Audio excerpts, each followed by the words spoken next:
ọmọ Yorùbá àwọn Boko Haram wọ́n ti lọ ṣe jàǹbá fún gómìnà Èkó, wọ́n ti lọ ká wọn mọ́lé o. Ta ló sọ bẹ́ẹ̀? Èmi ẹ̀wẹ̀wẹ̀, èmi kọ́ mo sọ bẹ́ẹ̀. Ohun tá gbọ́ láti àwọn sources kan nìyẹn báyìí. Wọ́n jẹ́ ká mọ̀ wípé àwọn Boko Haram, àwọn afẹ̀míṣòfò, wọ́n ní wọ́n ti wọ Èkó, wọ́n sì ti bẹ̀rẹ̀ sí ní ṣòro bí agbọ́n àsínbẹ̀ agbọ́ni. Now ọmọ Yorùbá, nǹkan mẹ́ta la gbé mú wá fún yín láàárọ̀ yìí. Alákọ̀ọ́kọ́ ń bẹ̀ òun ni ti gómìnà tá a gbọ́ pé wọ́n lọ ká mọ́lé àbí kankan. Nígbà tá a wò lọ wò bọ̀, a rí pé kò sí pọ́ lọ ká wọn mọ́lé tó ń gbé, ṣùgbọ́n it is an insult fún gómìnà láti wà ládùúgbò kọ́dẹ̀ tí wàá jíyàn gbé níbi tó jẹ́ gómìnà lè. It is a big slap on that governor's face. Ọmọ Yorùbá ṣe kó ti di wàhálà sí i. Tó bá lè tí Boko Haram bá ti ní mind, ajínigbé, afẹ̀míṣòfò, tó bá ti ń lọ́kàn, tó ti ní mind láti wọnú Èkó as secure as Lagos State is. Ṣe kó ti kọjá be careful bẹ́yẹn. Àwọn tálákà ló ń fèsì tẹ́lẹ̀, nísìnyí báyìí wọ́n ti kọjú sáwọn olówó. Ó dẹ̀ ní àwọn ọ̀rọ̀ kan táwọn àgbààgbà Yorùbá tó bá mi sọ tí wọ́n ní ká lọ pariwo ẹ̀ síta fẹ́yàn ọmọ Yorùbá, but mo ní kí kọ́kọ́ bẹ̀rẹ̀ lórí eléyìí, kí kọ́kọ́ ti bí etí máa mọ́lẹ̀ jẹ. Tí máa kó lórí eléyìí káwá bẹ̀rẹ̀ sí ní bọ́ sórí agbami níbi tá à ń lọ gangan. Ọmọ Yorùbá, wàhálà ti dé, ogun ti dé sílẹ̀ Yorùbá. Ọ̀pọ̀lọpọ̀ a máa wò pé ṣùfẹ́ máa já wa láyà ní kìnìkan. Ẹ má tanra yín, ogun ti wà lẹ́tẹ̀lẹ̀. Ogun abẹ́lé, ethnic cleansing, ìpa ẹ̀rọ kan mọ́ fún wọn, ó ti ṣẹlẹ̀ lọ́wọ́ báyìí, gbogbo adẹ̀ la mọ̀. Ẹ má jẹ́ ká fọwọ́ tó ń dùn wá ká fi sábẹ́ aṣọ. Gbogbo èmi àti yín àjọ mọ̀ wípé ogun ti wà lẹ̀ Yorùbá. Bá ṣe máa mójútó tí ò ní borí wa, òun ló kù báyìí. Can you imagine? Ṣùgbọ́n ohun tó wá múnú mi dùn ní pé lẹ́sẹ̀kẹsẹ̀ tí nǹkan yẹn ṣẹlẹ̀ la gbọ́ pé wọ́n ní His Excellency the Governor of Lagos State, His Excellency Babatunde Sanwo-Olu, wọ́n náà ti bẹ̀rẹ̀ gudugudu méje yàyà mẹ́fà lórí ìjínigbé yẹn. Tí gbogbo gómìnà gbogbo South West tó bá lè ṣe báyìí, bóyá àbá tiẹ̀ má gbọ́ nǹkan tó jọmọ́ ìjínigbé mọ́lẹ̀ Yorùbá. Torí pé kí ni àwọn tó ń jí wa gbé ìtẹ́bá wò wọ́n, ohun tí wọ́n tó lọ ń pera wọn. Kí ló fà á tó fi rí ìyá wa ìjígbélé kò lánàá? Òun ni pé tẹ́ bá rí àwọn nǹkan tó lọ kó sọ́wọ́, ó kọjá bẹ́ẹ̀. Ó kọjá wẹ́rẹ́wẹ́rẹ́. Ọlọ́dẹ tí ó bá dúró egun ò lè mú wọn. Sójà tí ó bá confam spiritually kò lè má wọn ra bíi. Because a gbọ́ pé nígbà tó jọbẹ̀ sí ní takoto ìbọn síra wọn, tá à ń gbọ́ gbòòlà gàgà gbìgbì pẹ́pà tẹ́rẹ́rẹ́ pẹ́pẹ́pẹ́pà tẹ́rẹ́rẹ́, tá a bẹ̀rẹ̀ sí ní gbọ́ oríṣiríṣi nǹkan. A mọ̀ pé yes, ó ti dojú ẹ̀ báyìí. Ọ̀pọ̀lọpọ̀ àwọn tó wà sákàdé mi ti ń tọrọ dáríjì pé Ọlọ́run tọ̀jọ̀ dáríjì wá o. Gbogbo ẹ̀ṣẹ̀ tó ń ka ti ṣe látijọ́ yìí, tàbí tá ẹ̀ṣẹ̀ fẹ́ dá, tàbí tá ti dá, tàbí tá ń dá lọ́wọ́lọ́wọ́, ó ṣàbẹ̀rẹ̀ sí ní tọrọ àforíjì. Torí pé kí ni wọ́n ti gbà pé ọjọ́ kó àwọn ti dé. Mi ìdẹ̀ blame wọn torí ọjọ́ obìnrin kọ́ àìmọ̀ ṣèbémi náà kọ́ lọ ọkọ̀ akíkà at least kọ́ tó mú mi balẹ̀, èmi fún ara mi gan máa ti gbìyànjú through self defence.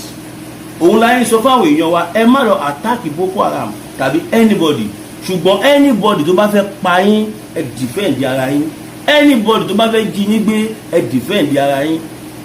Ìwé ẹni tó ṣẹlẹ̀ sí ìyá wa yìí nísìnyí,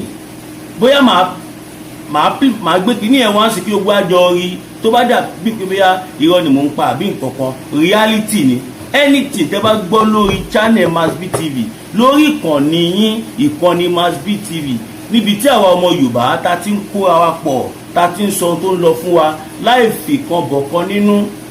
Ọmọ Yorùbá, ó le jù. Kí ló fà tí wọ́n fi rọ́bà yẹn gbé? Kódà ọ̀pọ̀lọpọ̀ àwọn ọ̀rọ̀ ló ti ń tẹ̀ wá létí báyìí. Wọ́n ní kò ṣe wúmà ìgangan lọ́wọ́ lọ. Wọ́n ní bó ṣe wà yẹn pẹ̀lú ìmúra wọn táwọn rí,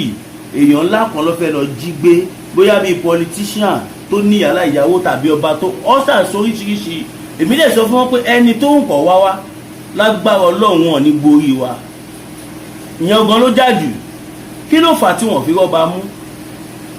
tí wọ́n rí máa ọkùnrin tẹ́ pé ń máa lọ rí mú torí pé ẹni yẹn kọ̀ǹfàmù bíi ó kọ̀ǹfàmù ó jẹ́ ẹni tó jẹ́ pé kò ń fọ̀rọ̀ Yorùbá ṣeré kò dẹ̀ sí ń fi anything that has to do with our culture and tradition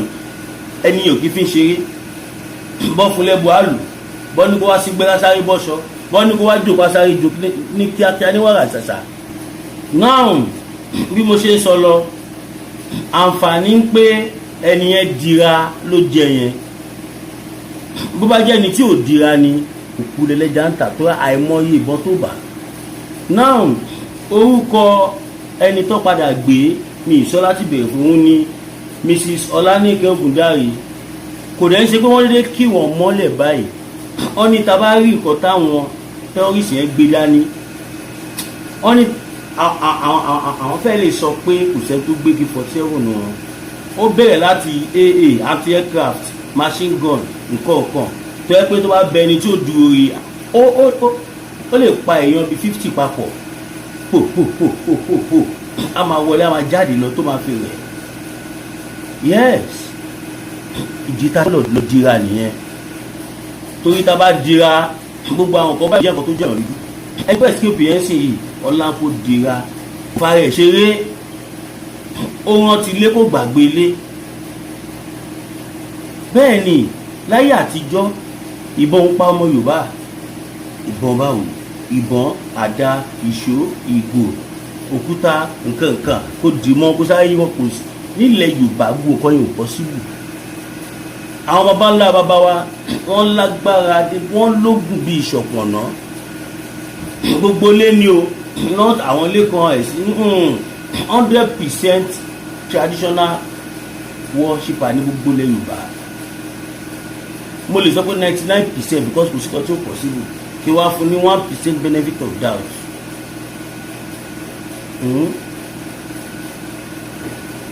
So ká jára wa o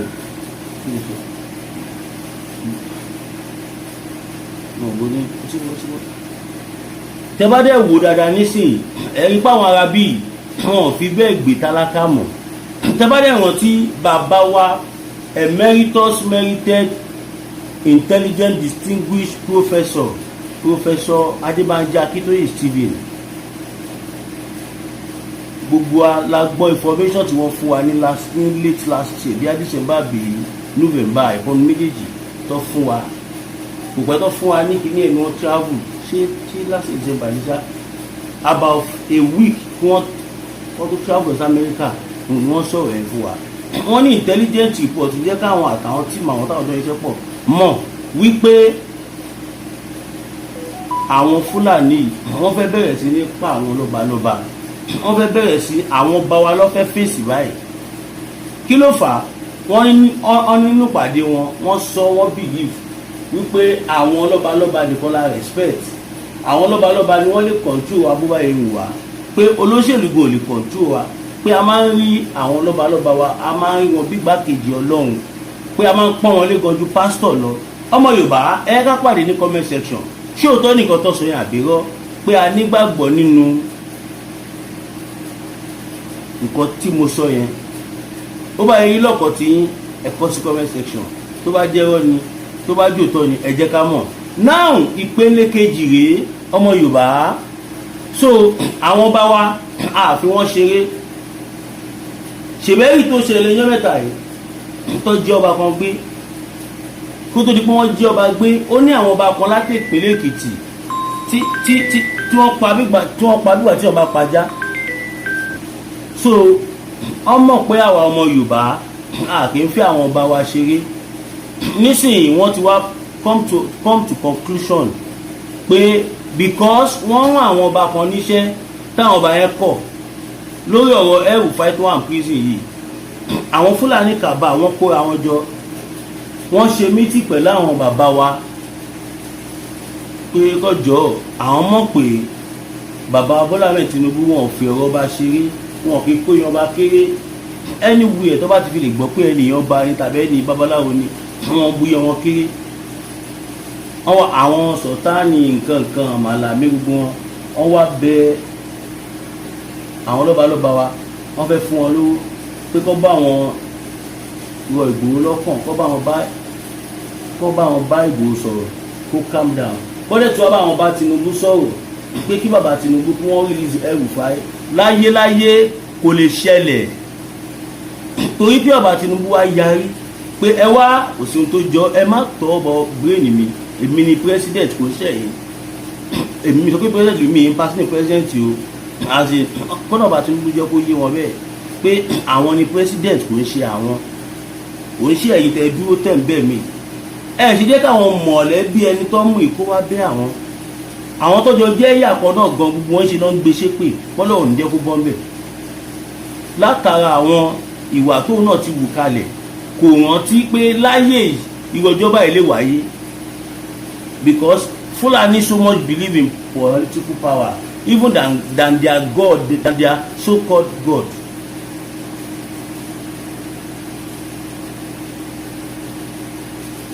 So kí la wá ń sọ, eré kí la Jambekun ṣe, eré kí la Jambekun ṣe, jẹ́ ká gbọ́. Ẹ lọ sí Kaduna State, ẹ lọ béèrè nípa ẹni tó jẹ́ El-Rufai, ẹ mọ̀ pé ẹni tẹ́ ń wò lójú screen ó yàtọ̀ sí ẹni tẹ́ máa rí ní reality. Yes, bó jẹ́ gómìnà ilẹ̀ Yorùbá kan ló sọ bẹ́ẹ̀. Ó ní ọ̀rọ̀ kan tí ìkan náà gómìnà ilẹ̀ Haúsá tẹ̀sọ́lẹ̀ ní ọjọ́ mẹ́ta yìí, nígbà tó sọ̀rọ̀ ẹ̀rọ lọ́wọ́ bá mi, ó ní bọ́dà àwọn làwọn terrorist, àwọn tó ń ṣiṣẹ́ fáwọn ni, àwọn tó ń ṣe gbá, àwọn tó ń ṣàwo. Wọ́n máa ṣe ọmọ Yorùbá, this is serious. Mo lè gbé bẹ́ẹ̀. So kó tó di pé a máa bọ́ sí ìpele kejì, ẹ má gbàgbé èèyàn mi, ẹ ti ń gbàgbé mi o. Mo dúpẹ́ lọ́wọ́ ìyá àti bàbá mi tẹ́ ẹ̀ náwó sí mi lọ́tún lósì, tẹ́ ẹ̀ jẹ́ kí ojú tì mí, tí ẹ̀ jẹ́ kí wọ́n di ẹrù mi síta, ẹ ṣé mo dúpẹ́ o. Ṣùgbọ́n ṣá òkú nìbọn ń ro o. Mo sọ fún yín, mo ní mi fún ara mi ti gbìyànjú gan-an. Ọwọ́ tó bá dẹ̀ ń dùnyàn èèyàn fi sábẹ́ aṣọ, òun ló fa èyí tí mò ń ṣe, kò jẹ́ kí n máa ṣe nǹkan tí mò ń ṣe yìí torí ìtìjú àná, torí àwọn èèyàn burúkú tó máa mú ìjọba yìí tó máa save fídíò yẹn, tó máa dé tó máa ní símọ́ọ̀tì báyìí tó máa jù síta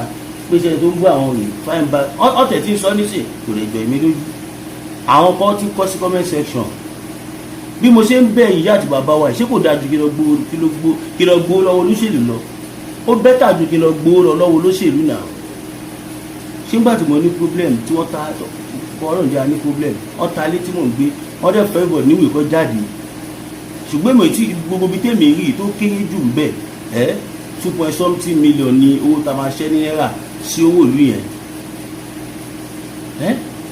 Everyday dẹ̀ ni réètì ní náírà ń já wálẹ̀ tí sẹ́fà ń lọ sókè tó jẹ́ kó máa gorí owó yẹn. Mo fọlọ́run bẹ̀ wá, kẹ má wò mí níran, ẹ má ẹ̀kọ́ fi mi bu yín, ẹ dúró tì mí, ẹ ṣíjú àánú wò mí, ẹ má wo nǹkan kíkan tó bá ti sọ fún yín nípa mi. Anybody tó bá sọ̀rọ̀ fún yín nípa mi, ẹ jọ̀ọ́ torí Ọlọ́run ẹni kọ́ evidence wá, kò ṣẹ̀ṣẹ̀ má ṣẹlẹ̀. Táwọn èèyàn bá ti rí pé àwọn èèyàn láìkè èèyàn kan, pàápàá jùlọ náà àwọn tí a jọ ń ṣe ìbánisọ̀, bẹ́ẹ̀ ni ẹ ṣe máa ṣubú báyìí ni wọ́n á máa lé, bẹ́ẹ̀ ni ẹ ṣe máa di ẹrú tó jábẹ́ wọn ló tún máa jẹ léré tọ́pọ̀lọpọ̀ wọn á máa sá. Ṣùgbọ́n Ọlọ́run ní ṣe tiwa bẹ́ẹ̀, kò jẹ́ kí èmi náà wá ṣe nǹkan tí mo ṣe. Ìdí tí mo yẹn ṣe ni pé lẹ́jọ́ mẹ́ta yìí a ṣe àwọn program kan ní ìbánisọ̀, pàápàá jùlọ fáwọn tó jẹ́ tí a jọ ń ṣe ẹgbẹ́ tí mo dá sílẹ̀. Mo ná more than 900,000 tí mo kó lẹ̀ kí mi sọ tí mo ti ń ná bọ̀ láti inú oṣù, torí fún ara mi sí wádẹ́bì ni mo ń sponsor house to house awareness táwọn èèyàn wá ń ṣe àtàtọ̀pọ̀lọpọ̀ àwọn nǹkan ló jẹ́ kó pọ̀ lọ́wọ́ mi. Èmi fún ara mi wọ́n ti lápò ara mi, mo ti kó 1.something million sílẹ̀. Owó tó kù tí mò ń wá sí yìí tí tó bá tún já wálẹ̀ o, tí náírà bá tún já wálẹ̀ is 650,000 ló kù tí màá fi balance. Kẹ́ máa kọ́ dẹrù mi síta. Ibi tí mo wà very very dangerous, mi lè parọ́ fún ìlú yìí. Tó bá fún yàn kó jáde, tí ó bá jáde wọ́n ṣe mọ̀ kọ́ máa ń ṣe ẹjọ́ rí. Mo ṣe ń sọ lọ kí tó bọ́ sí ìpele kejì, ẹ ṣàánú mi, èèyàn máa wò mí níran. Mo sọ fún yín pé ilé tí mò ń gbé wọ́n ti tà á, àwa méjì nìkan la kù ní gbogbo kọ́páǹdì owó ìtóbi tó. káàtì òwò gba ilé mi èmi fúnra mi ti gbìyànjú mo ti wá 1 million plus ìyẹn tó jẹ́ àgùn pẹ̀lú àwọn program tí mò ń ṣe nínú Yorùbá Nation àtàwọn tí mò ń sponsor àwọn ló máa sábà kó lọ lọ́wọ́ mi ká ní kò ṣe pé program tàṣírí mẹ́ta tí mo ná more than 900,000 ní tí bá fi kún owó tó wà lọ́wọ́ mi màá ti gbalẹ̀ tipẹ́tipẹ́ tẹ̀tẹ̀ ní gbọ́ kọ̀ọ̀kan bọ̀ eléyìí ọwọ́ tó bá ń dún èèyàn fi sábẹ́ aṣọ ni mo fi ṣe ọ̀pọ̀lọpọ̀ àwọn èèyàn tí fi mí ṣe ẹ̀yẹ́ but mi ò kí ẹ̀ torí pé àwọn Ọlọ́run tó dá mi mọ̀ Ọlọ́run lé tó fún mi lóòótọ́ gbogbo wọn lè máa gbádùn sí kọ́ máa gbọ́n tó bọ̀gìnì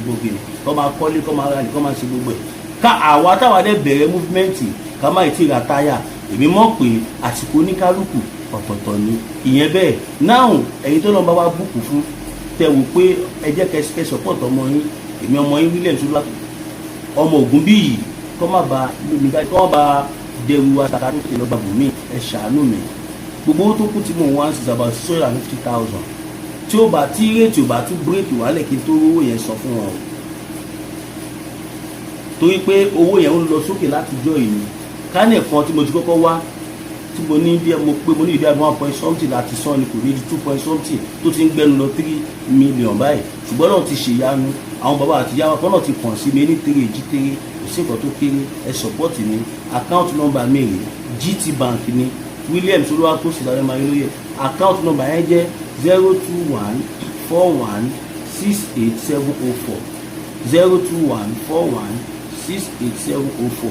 GT Bank account mi nìyẹn fẹ́yìn tẹ́ bá fẹ́ wá pè wá fún polówó ọjà tàbí ẹ fẹ́ dá sọ́rọ̀ tó ń lọ tàbí ẹni kankan tó ṣe pàtàkì fẹ́ fi tó mi létí ẹ contact mi sórí +229 01 57 74 79 70 +229 01 57 74 79 70 ní fóònù nọ́mbà yẹn nọ́mbà kejì lélẹ̀ 081 yóò tẹ́ fi bẹ́ẹ̀ wà available for now 081 76 03 4216 0 plus 081 76 03 4216 òun nìyẹn ẹ pè mí sórí WhatsApp olè ní o bọ̀ máa rọ́yìn tí kò tó ní ẹ ló jẹ́ hotline tó lọ pàṣípàṣì kẹ contact mi síbẹ̀ mo mọ̀ pé àkànnà ọba yẹn síta tó láwọn kan wà tó bá fẹ́ ṣàánú èèyàn wọn fẹ́ jẹ́ kẹ́ni tó tọ́ ṣàánú mọ̀ páwọn làwọn sí ọmọ afẹ́ jẹ́ kó jẹ́ láàrin àwọn àtọ́ lọ́run ọ̀pọ̀lọpọ̀ àwọn èèyàn wà bẹ́ẹ̀ kódà gan ẹ ṣe hàn o ẹ ṣe pamọ́ o ọlọ́run rí gbogbo ẹ̀ àtẹ̀yìn tẹ́ fẹ́ fún mi tẹ́ pé ipá ò jẹ́ tó wọ́pọ̀ lọ́wọ́ yín lágbára ọlọ́run ẹ̀yin náà ní fi wílé ìgbà kọ́lọ́run á ṣíjú àánú wò ẹ̀yin náà èmi náà tí mo dẹ̀ sí bẹ́ẹ̀ fáìnà ọlọ́run àánú ọlọ́run ní kúrò lórí mi kọ́lọ́run á tún jẹ́ kúkú túbọ̀ máa pọ̀ sí torí pé kí ni on the 20 lọ fún mi dìtẹ́lẹ̀ ẹ̀bẹ̀ pọ̀ ni wọ́n tó wá fi bá a síwájú tó fi jọ́ mi 3 sí 4 kù tó dẹ̀ ti pé báyìí ẹ má ẹ̀kọ́ fi mi bu yẹn ṣàmì má wù mí níwọ̀n ó mà ṣe o